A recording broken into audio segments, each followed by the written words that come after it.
Hoje, a morte de um dos principais ídolos do Brasil completa 30 anos. A lenda Ayrton Senna deixou um legado que vai além do esporte. Considerado por muitos o melhor piloto da história da Fórmula 1, Ayrton Senna, sem dúvidas, foi obstinado com a perfeição. Um dos colegas de pista de Senna disse que o brasileiro chegava a ser ameaçador durante as corridas e, se fosse preciso, iria até o limite para conseguir uma ultrapassagem, mesmo com o risco de acidente. O francês Alain Prost, o principal rival de Ayrton, não cedeu espaço e o resultado foi esse acidente logo na largada e mesmo sendo companheiros de pista. Dá pra ter noção de que a gente tá falando. Mas na maior parte das vezes os adversários deixavam Senna passar e continuar voando baixo na pista. Além disso, o brasileiro era obcecado em aprimorar o desempenho dos carros, tanto que ele é um dos responsáveis por uma lenda do automobilismo. A McLaren MP4 da temporada de 1988. Para você ter uma ideia, mesmo com tanta tecnologia que temos atualmente, até hoje o carro guiado por Ayrton Senna continua sendo a máquina de maior sucesso da história da categoria, com aproveitamento de vitórias de 93,8%. Também, foram 15 vitórias de Ayrton Senna e Alain Prost em 16 GPs naquele ano. Inclusive foi com ele que Senna ganhou 3 campeonatos mundiais. Infelizmente, a carreira dessa lenda brasileira terminou de uma maneira trágica. No mesmo ano da morte dele, o piloto tinha realizado o sonho de fazer parte da Williams, que na época tinha um dos melhores carros. E foi justamente com um desses que Senna pilotou pela última vez. No dia 1º de maio de 1994, o Brasil perdeu Ayrton Senna.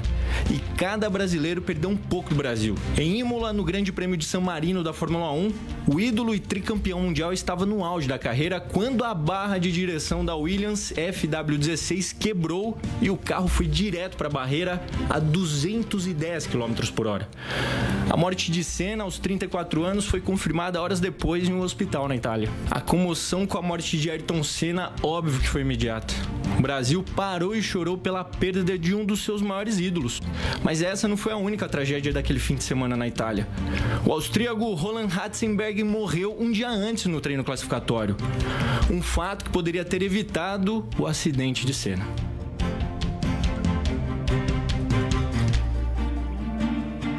O Leonardo não tinha nem um ano quando Senna morreu, mas a admiração pelo piloto tornou não só um fã, mas o levou a trabalhar na cobertura de eventos automotivos. Pelo que a gente sabe das leis italianas, se ele tivesse sido atestado a morte dele na pista, provavelmente a polícia ia interditar o autódromo, dizendo que ali era uma cena de crime. Então, portanto, não poderia ter corrida. Sem dúvidas, Ayrton Senna deixou um legado na Fórmula 1, mas talvez a principal contribuição dele seja mostrar para o brasileiro que é capaz de realizar o impossível. E assim ele ajudou uma nação a sentir orgulho e mesmo 30 anos depois, ainda continua inspirando milhões de brasileiros. Todo mundo torcia por ele, como até hoje, embora infelizmente, pelo o falecimento dele, mas até hoje todo mundo se fala e comenta aqui, e qualquer coisinha comenta. Eu espero que continue sempre fazendo essa homenagem para ele, para nunca ser esquecido, Porque o que é bom mesmo a gente nunca deve esquecer.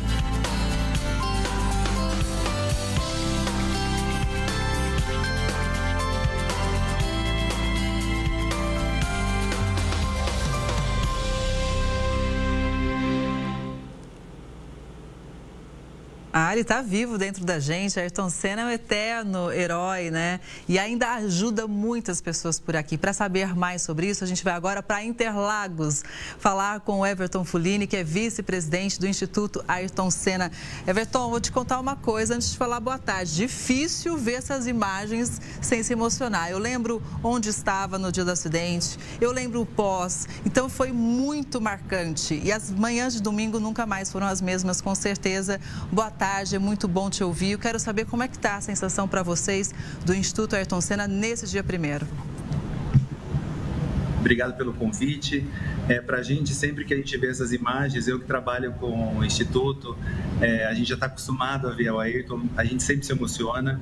E hoje a gente está celebrando aqui em Interlagos o legado do Ayrton Senna, tanto no esporte quanto na educação. né? Então, para a gente olhar esses mais de 10 mil fãs que estiveram aqui, as pessoas, né, cantando aqui, usando ali o hino da vitória, né, através da música, inclusive eu ouvi alguns gritos de guerra, Senna, Senna, isso é muito emocionante. A gente vê o quanto que as pessoas, mesmo depois de 30 anos, o legado de Ayrton continua vivo. Pois é, a gente destaca na manchete que nesses 30 anos, mais de 36 milhões de atendimentos para crianças e também jovens, mas também tem um trabalho muito importante nas redes públicas de ensino, não é? Exato, a gente atua em parceria com redes municipais e estaduais de educação, levando aí metodologias que visam não só endereçar os problemas da alfabetização, as melhorias de aprendizagem, mas também o desenvolvimento das competências que a gente chama de competências socioemocionais ou soft skills, que aí fazendo o link com a Ayrton, né, que tinha muita determinação, muito foco, muita empatia, essas e outras competências a gente desenvolve aí nas crianças e nos jovens para que eles possam aprender a viver, conviver e ter sucesso no mercado de trabalho que está em constante mudança. Pois é, isso em vários municípios brasileiros, pelo menos 3 mil municípios. Foram mais 3 mil. É uma rede muito grande, que impacta realmente muita gente até hoje. Inclusive, tem uma preocupação com o pós-pandemia, que, obviamente, o coronavírus, quando todo mundo não pôde frequentar a escola, impactou demais a educação brasileira, né? Diretamente. Eu acho que quando a gente olha ali as crianças que estavam no período de alfabetização de 1ª a 5ª série, essas foram as mais comprometidas, né? Então, hoje, para você ter ideia, 65% das crianças, elas não conseguem se alfabetizar na idade adequada.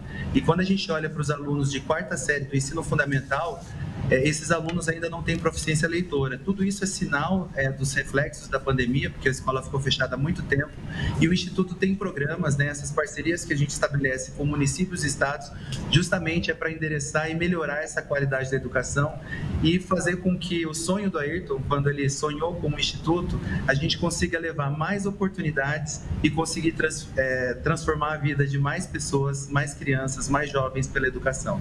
Inclusive, eu acho que é bacana a gente trazer esse destaque aqui, que o Instituto Ayrton Senna ajudou, inclusive, na formulação da Base Nacional Comum Curricular. Exatamente, não só a formulação da base comum curricular, mas também como é que a gente avalia, né, essas competências que o currículo rege dentro da educação.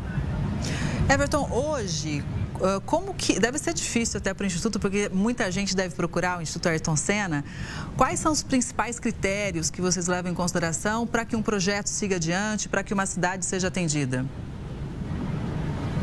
Hoje a gente tem algumas metodologias para a gente poder fazer a escolha do estado ou do município, mas normalmente, né, o Instituto hoje ele é financiado por empresas privadas, né, então quase 100% dos nossos recursos vem de empresa privada e a gente não recebe dinheiro público, então a escolha às vezes parte de nós quando a doação é livre, então a gente escolhe os municípios, os estados com baixos índices de avaliação, ou então quando a empresa gostaria de promover algum estado ou algum município, a gente também leva nossas soluções para lá. Então, é muito legal a gente ver ao longo desses 30 anos alguns municípios serem transformados, né? A gente tem municípios como Sobral, Corumbá.